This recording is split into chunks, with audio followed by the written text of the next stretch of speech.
ہے یا رسول اللہ دکھلائیے نا. نبی کہتے ہیں جبرائیل دیکھو گے؟ ہاں یا رسول اللہ دیکھوں گا. جبرائیل سوچ لو. آقا سوچ لیا ہے.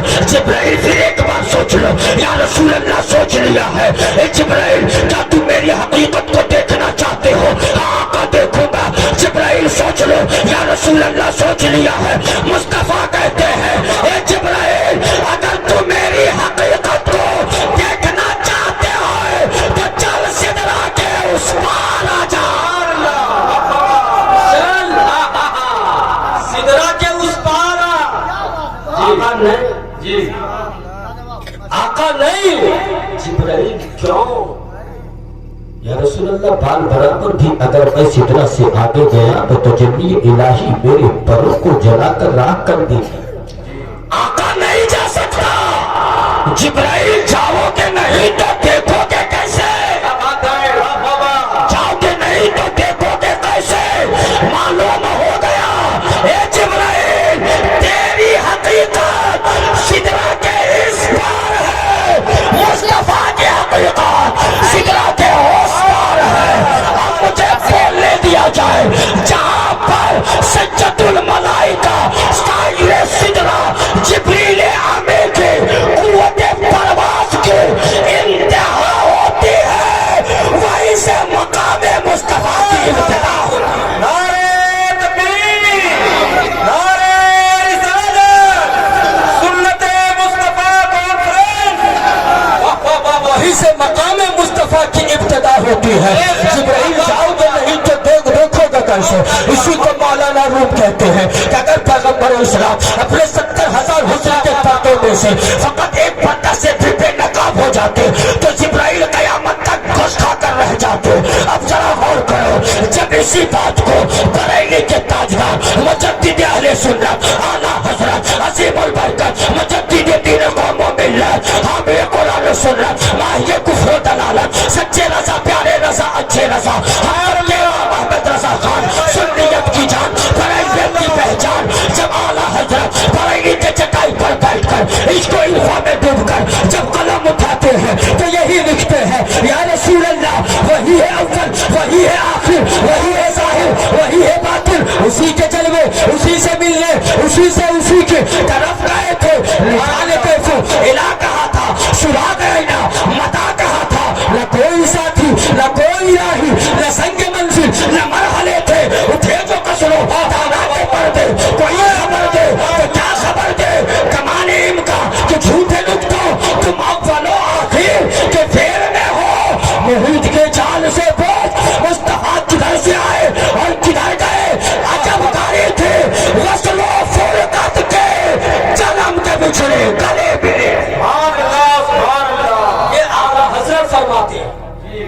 یہ اعلیٰ حضرت فرماتے ہیں. مگر ٹن اور چونگا پیر اعلیٰ حضرت کو سمجھ میں نہیں آیا. کیا بات ہے. ٹن اور چونگا پیر اعلیٰ حضرت کو سمجھ میں نہیں آتے.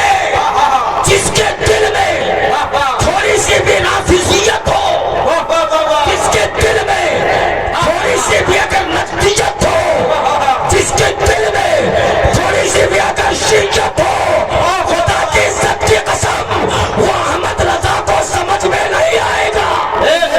وہ اعلیٰ حضرت کو سمجھ نہیں پائے گا. اس طرف میں نہیں جانا چاہتا ہوں. بس اتنا سمجھ لو ہمیں عشق کا وہ درس جس نے دیا ہے ہمیں عشق کا درس جس نے دیا ہے خدا کا وہ مقبول بندہ رضا ہے. خدا کا وہ مقبول بندہ رضا ہے. یہ اس پر میرے مصطفیٰ کی عطا ہے جو احمد رضا اعلیٰ حضرت والا ہے. تقوی میں سب سے جدا ہے. وہ فتوے میں تقوی میں سب سے جدا ہے. رضا میرے آقا کا ایک معجزہ ہے. رضا میرے آقا کا ایک معجزہ ہے. رضا میرے آقا کا ایک معجزہ ہے. کرے آقا کی توصیف ایسے کرے کوئی آقا کی توصیف ایسے. رضا نے بیان کی ہے تعریف جیسے رضا نے بیان کی ہے تعریف جیسے. بہت سے علوموں کا مالک رضا ہے. بہت سے علوموں کا مالک رضا ہے. وہ یوں ہی نہیں اعلیٰ حضرت بنا ہے. وہ یوں ہی نہیں اعلیٰ حضرت بنا ہے. ارے ملکیوں اس کا معیار دیکھو. ارے ملکیوں اس کا معیار دیکھو. فقط علم کیا اس کا کردار دیکھو. وہ خوشبو سے سید کو پہچان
محبت کے ساتھ یا رسول اللہ. ان کو احمد رضا سمجھ میں نہیں آئیں گے.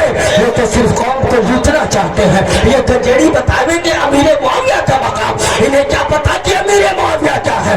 یہ سرور چشتی ہو یا کامران چشتی ہو, یہ نادان آج صحابی رسول پر انگلیاں اٹھاتے ہیں, کہتے ہیں کہ فلانا افضل ہے, کوئی کہتا ہے کہ یہ افضل ہے.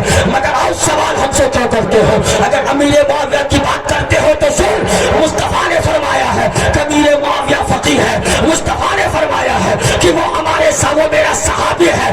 نبی فرماتے ہیں کہ لوگوں یاد رکھنا, میری صحابیوں پر اپنی زبان بند کر کے رکھنا, میری صحابیوں پر کبھی گستاخی نہ کرنا. یہ آقا نے فرمایا ہے. کون ہے امیر معاویہ؟ قرآن پاک جب اترتا تو لکھنے والے 14 صحابی رسول تھے, ان 14 میں سے ایک امیر معاویہ ہے. سبحان اللہ, معاویہ ہے. مگر ان جاہل چھوٹا پیروں کو, یہ جاہل مجاوروں کو کیا سمجھ میں آئے گا امیر معاویہ؟ اس لیے کہ اس کے خاندان میں وہ چلتے کیوں ہیں, یا امیر معاویہ ہو یا سرکار امام احمد رضا ہو یا دوسری خانقاہیں ہو, ان سے ان کو اتنی چڑ کیوں ہوتی ہے؟ وجہ یہ ہے کہ آج تک اس کے خاندان میں کوئی فقیہ پیدا نہیں ہوا ہے, آج تک اس کے خاندان میں کوئی عالم پیدا نہیں ہوا ہے.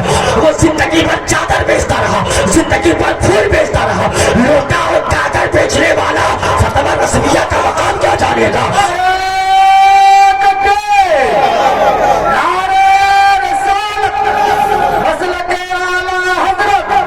عشق محبت, عشق محبت, بولو نا, عشق محبت, عشق محبت, حضرت بستی بستی کریا کریا, سنت مصطفیٰ کانفرنس, حضرت علامہ اقبال مصباحی صاحب قبلہ. آگے بولو, آگے بولو نا, محبت کے ساتھ کہیں یا رسول اللہ, اور سے کہیں یا رسول اللہ.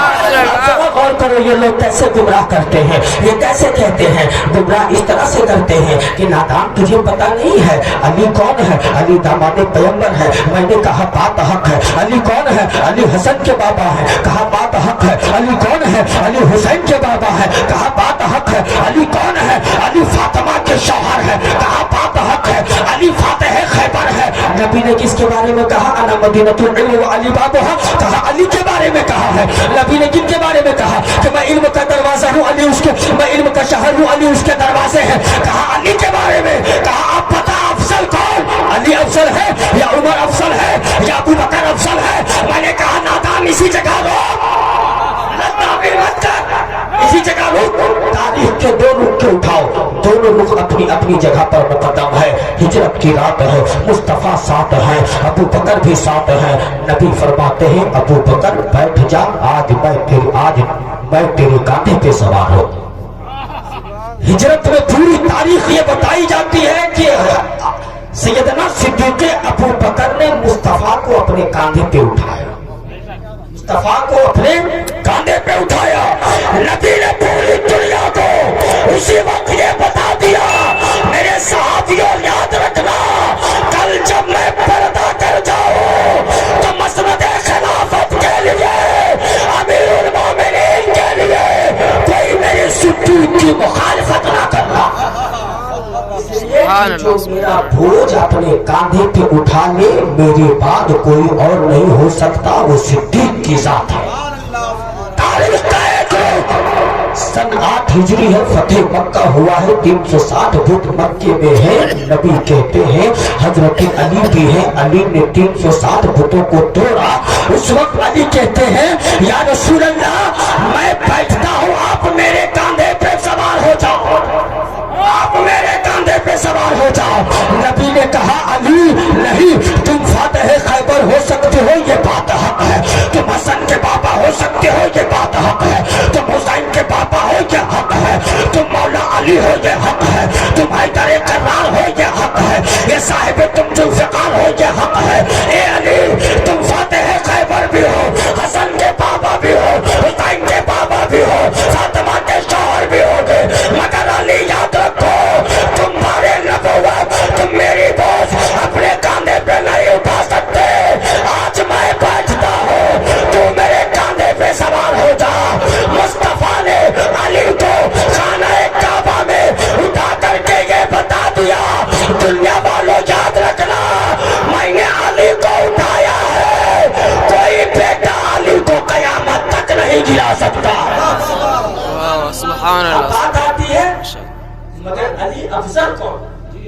जमाते अहले सुन्नत का अकीदा क्या है? मैं अगर सरकार आला हजरत की बात करूं तो आप कहोगे कि मौलवी को आला हजरत के अलावा कुछ पता ही नहीं, चिड़ वही से होती है। इमाम अहमद रजा का हवाला मत पढ़ो, और वक्त के इमाम आजम से पूछते हैं जिनके बारगाह में इमाम मोहम्मद जैसा फकीर भी घुटने टेका था। 1000 साल पहले इमाम आजम से किसी ने सवाल किया, हुजूर ये बताएं जमाते अहले सुन्नत की पहचान क्या है? जमाते अहले सुन्नत की पहचान क्या है? इमाम आजम फरमाते हैं तफजील शेखैन हजरत अबू बकर और उमर फारूक को सबसे अफजल मानना, उस्मान और अली से मोहब्बत करना, मसहुल खुफैन मोजे के ऊपर मसा करने पर ईमान रखना, ये जमाते अहले सुन्नत की पहचान है। इमाम आज़म फरमाते हैं कि सबसे अफजल सैयदना सिद्दीक़ अबू बकर है, मगर इस सवाल का जवाब फिर फंसता है। यहाँ तो ये शियत, ये राफिजियत, ये जाली मुजावर, ये ठोके लोग, चादर और फूल बेचने वाले यहाँ तो कहते हैं कि सबसे अफजल मौला अली है, जो कि बाबे खैबर के किले को उखाड़ने वाले अली है। तो फिर हम अबू बकर को कैसे मानेंगे? ताकतवर तो वो थे जब जिस बार बड़े बड़े पहलवान 100 और 40 लोग मिल करके जब बाबे खैबर को उखाड़ नहीं पा रहे थे, उस वक्त मौला अली ने एक हाथ से खैबर के किले को उखाड़ के फेंका था। सबसे ताकतवर तो वो हुए ना, हैदर कर्रार अली है, साहिब जुल्फ़िकार अली है, हसन के बाबा अली है, हुसैन के बाबा अली है, फातिमा के शौहर अली है, दामाद पैगंबर अली है। तो फिर सबसे अफजल तो अली होंगे ना। सिद्दीक़ अबू बकर कैसे हो सकते हैं? मैंने कहा इस सवाल का जवाब चाहिए तो हाफिज़ मिल्लत से मत पूछो, मुजाहिद मिल्लत से मत पूछो, शत्रुशंजा से मत पूछो, से मत पूछो, मुफ्ती आज़म हिंद से भी मत पूछो, मुफस्सिर आज़म से भी मत पूछो, अल्लामा हामिद रज़ा से भी मत पूछो, नकी अली खां से भी नहीं पूछो, सरकार आला हजरत से भी नहीं पूछो, मखदूम सिमला से भी नहीं पूछो, दाता कनपत छजवेरी से भी नहीं पूछो, साबिर कनकरी से भी नहीं पूछो, मखदूम माहिम से भी नहीं पूछो, हजरत गरीब नवाज से भी नहीं पूछो। सवाल का जवाब चाहते हो तो मौलाना किससे पूछे? क्या गौसे आज़म से पूछ ले? मैं कहूँगा उनसे भी नहीं पूछो। क्या किससे पूछे? क्या इमाम बाकर से पूछ ले? नहीं। इमाम अली रज़ा से पूछ ले? नहीं। इमाम यूसुफ से पूछ ले? नहीं। इमाम मोहम्मद से पूछे? नहीं। फिर इस सवाल का जवाब कौन देगा? चलो करबला के मैदान में मौला अली से पूछते हैं। चलो चलो अली के रोजे पर। अली आप बताए ना, क्योंकि नबी ने कहा है आपके बारे में, अना मदीनतुल इल्म व अली बाबुहा, मैं इल्म का शहर हूँ, अली उसके दरवाजा है। फिर सबसे अफजल कौन हुए? फातिह खैबर आप हो। फिर सबसे अफजल आप हुए हो ना, आप जरा बता दो ना। अली कहते हैं सुन सुन मेरे मुस्तफा की उम्मतियों, अली के कब्र से आवाज यही आएगी, मेरे नाना जान, मेरे मुस्तफा की उम्मतियों, हुसैन के शहदाइयों, याद रखना अगर कोई सबसे अफजल सबसे बहादुर है तो बहादुर अली नहीं है, बहादुर उस्मान भी नहीं है, बहादुर उमर भी नहीं है। अगर कोई सबसे बहादुर भी है, अगर सबसे ताकतवर कोई है, वो सैयदना सिद्दीक़ अबू बकर की जात है, वो अबू बकर की जात है। आका ये कैसे हो गया? फातिह खैबर आप हो, एक बार में पूरे सरदार से सारे दुश्मनों को आप कर देते हो, सारे जंग में सबको हिला कर आप करते हो, किले के खैबर को उखाड़ते आप हो, और ताकत अबू बकर के पास है, ताकतवर सैयदना सिद्दीक़ अबू बकर है। ऐसा कैसे हो सकता है? अली कहते हैं हाँ हाँ आओ संदे हुजूर, ग़ज़वा बद्र की तारीख निगाहों के सामने रखो। मुसलमानों की तादाद है 313, 1000 की तादाद में कुफार मुशरिकीन है। हर एक के मुकाबिल में, हर एक मुसलमान के मुकाबिल में एक काफिर को इससे जंग करनी है, तुम्हें इससे जंग करनी है। हम ये सोच रहे थे कि हम अबू जहल को कत्ल करेंगे, उमर ये सोच रहे थे कि हम अबू जहल को मारेंगे, कोई ये सोच रहा था। 313 में हर किसी ने अपना अपना टारगेट बनाया था, किसी ने उतवा को टारगेट बनाया था, किसी ने शैबा को कत्ल करने का टारगेट बनाया था, किसी ने अबू जहल को मारने की सोची थी। मगर जो 1000 काफिर थे, सबके दिमाग में बात सिर्फ ये थी कि किसी तरह से आज मोहम्मद का खात्मा करना है, किसी तरह से आज मुस्तफा का खात्मा करना है। अबू जहल के दिमाग में ये बात है कि आज मुस्तफा को टारगेट किया जाए, और तब ये सोच रहा था आज नबी का खात्मा किया जाए। शैबा ये सोच रहा था आज मोहम्मद को कत्ल किया जाए, हम अकेले एक एक को मारने की सोच रहे थे, मगर 900,000 तलवारें नबी के तरफ थी, 1000 तीरें नबी के तरफ थी, 1000 पर्चियां नबी के तरफ थी, 1000 नेज़े नबी के तरफ थे। उस वक्त आवाज दी गई जब सब चारों तरफ से हमले होंगे तो नबी के हिफाजत के लिए कौन खड़ा होगा। 313 जितने थे सब देखते रह गए, सबसे आगे आने वाले अगर कोई थे 900 पर्चियों को बर्दाश्त करने के लिए, 1000 तलवारों की आग को बर्दाश्त करने के लिए, 1000 तीरों के वार को बर्दाश्त करने के लिए अगर कोई उस वक्त सबसे पहले सामने आया था वो सैयदना अबू बकर के साथ थी।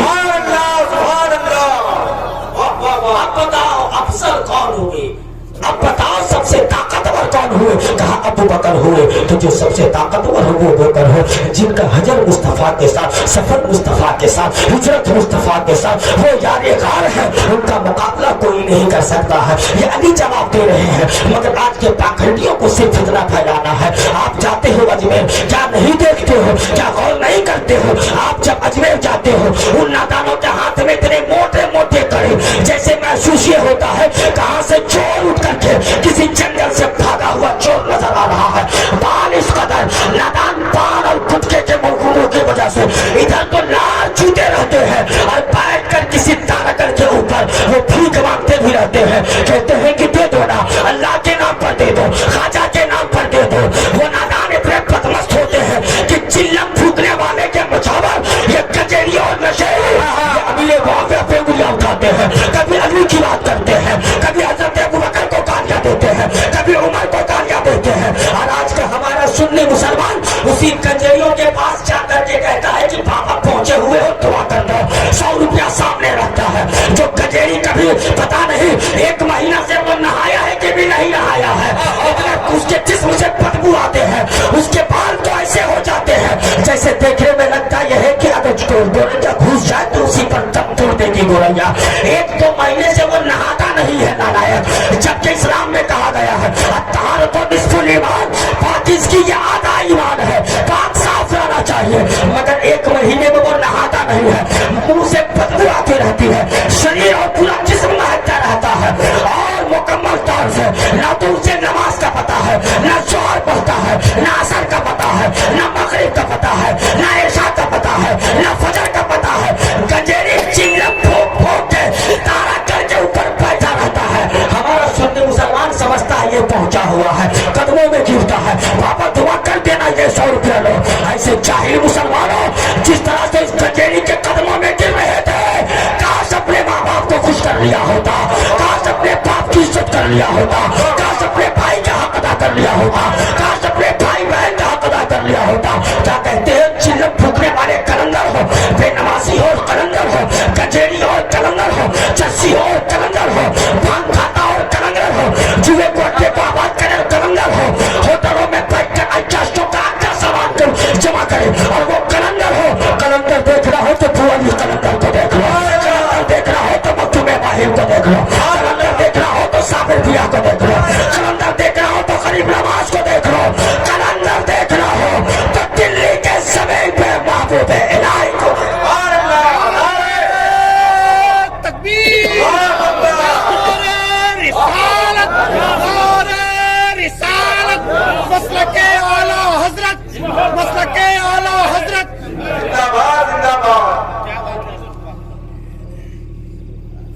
मोहब्बत के साथ दुरूद शरीफ पढ़ लीजिए। मोहम्मद सल्लल्लाहु अलैहि वसल्लम मोहम्मद सल्लल्लाहु अलैहि वसल्लम।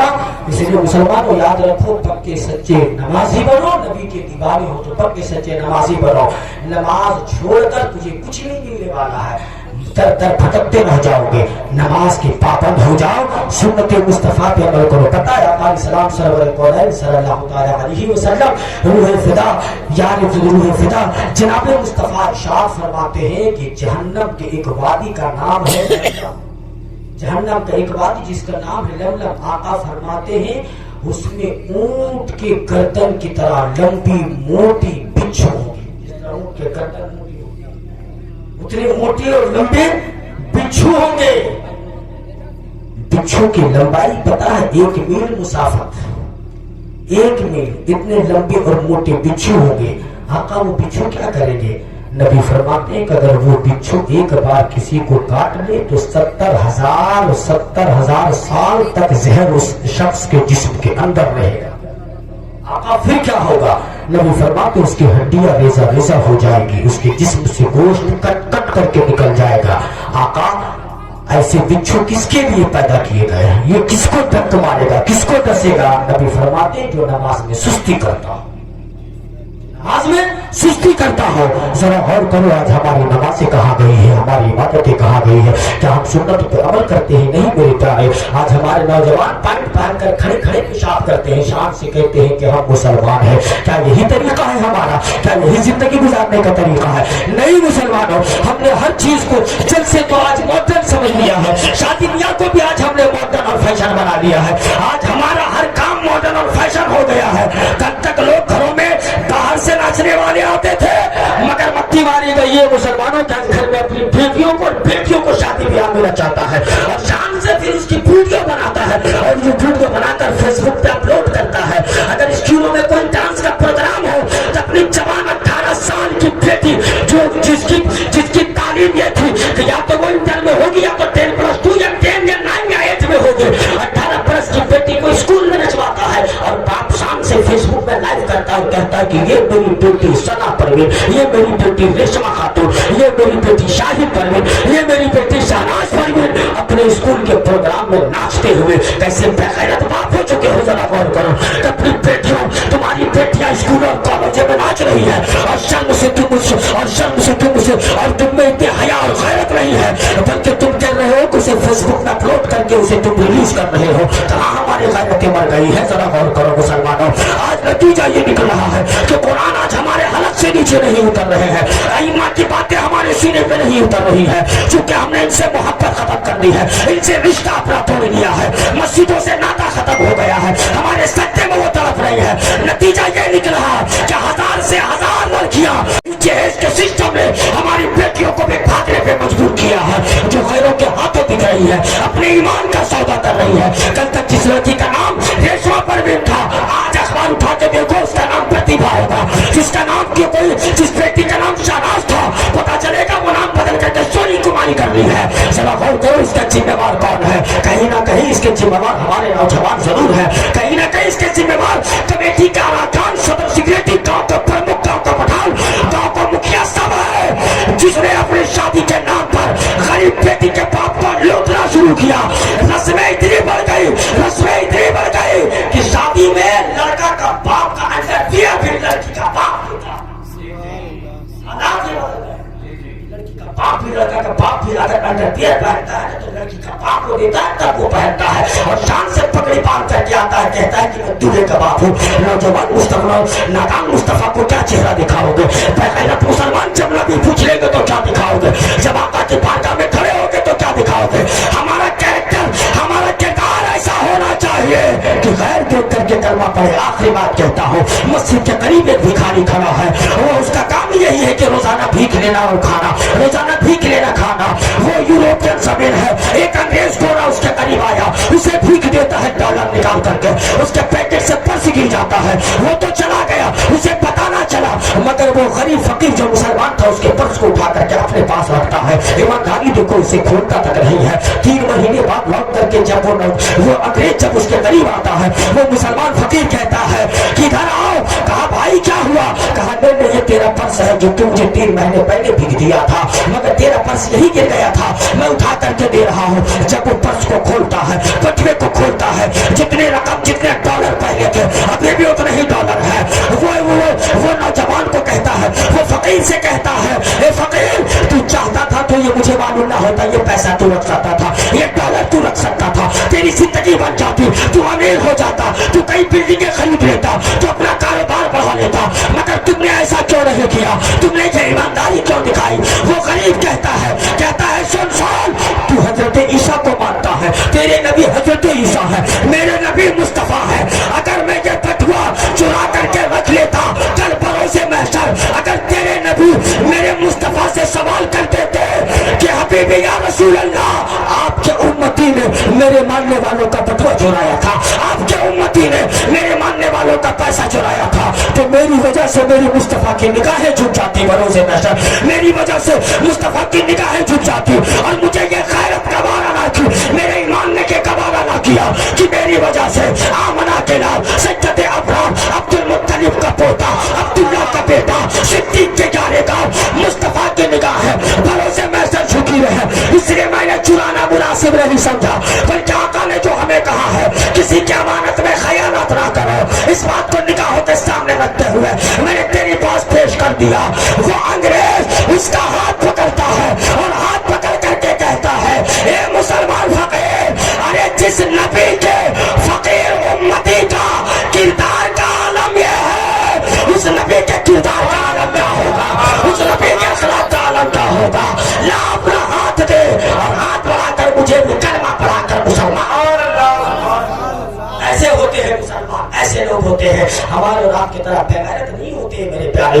इसलिए नमाजों की पाबंदी करो, घरों में कुरान की तिलावत करो, घर में अपने अपने बच्चों को दीनी तालीम से आरास्ता पैरास्ता करो। मैं ये नहीं कहता कि बच्चों को इंग्लिश मत पढ़ाओ, बच्चों को डॉक्टर मत बनाओ, बच्चों को इंजीनियर मत बनाओ, पहले हदीस मुस्तफा की तालीम तो दो। जरा गौर करना मुसलमानों, आज हम अपनी बच्चियों को और बेटों को जब उम्र 20 से 25 साल हो जाती है, बेटियों को कॉलेज भेजने में फख्र महसूस करते हैं, इसलिए कि वहाँ सब महरम लोग रहते हैं, वहाँ सब आपके रिश्तेदार रहते हैं ना, मगर इमाम के पास कुरान की तिलावत करने में हम अपनी बेटियों को भेजने में शर्म महसूस करते हैं। अरे पर्दे का इंतजाम कर लो ना, और इमामों के पास, अपने मस्जिद के आइमा के पास, अपने घर के बगल के इमामों के पास, अपने घर के बगल के हुफाज़ कुरान के साथ अपने बेटों और बेटियों को दीन की तालीम दो, तब तेरी जिंदगी कामयाब होगी। हदीस मुस्तफा की तालीम दो, तब तेरी जिंदगी कामयाब होगी। वरना याद रखना, बच्चे अगर दीन नहीं सीखेंगे, नतीजा आज भी इससे बदतर होने वाला है, इससे बुरा दिन देखने को मिलेगा। अगर संभलना चाहते हो तो अपने बेटों को दीन की तालीम दो, आने वाले बच्चों का मुस्तकबिल संभालो, आने वाले बच्चों के फ्यूचर को देखो। इसलिए कि हमारी जिंदगी जैसे तैसे गुजर चुकी है, अब यहाँ से उठ खड़े हो जाओ, और ऐसे खुद खड़े हो, ऐसे उठ खड़े हो, क्या से मुसम्मम लेकर के उठो।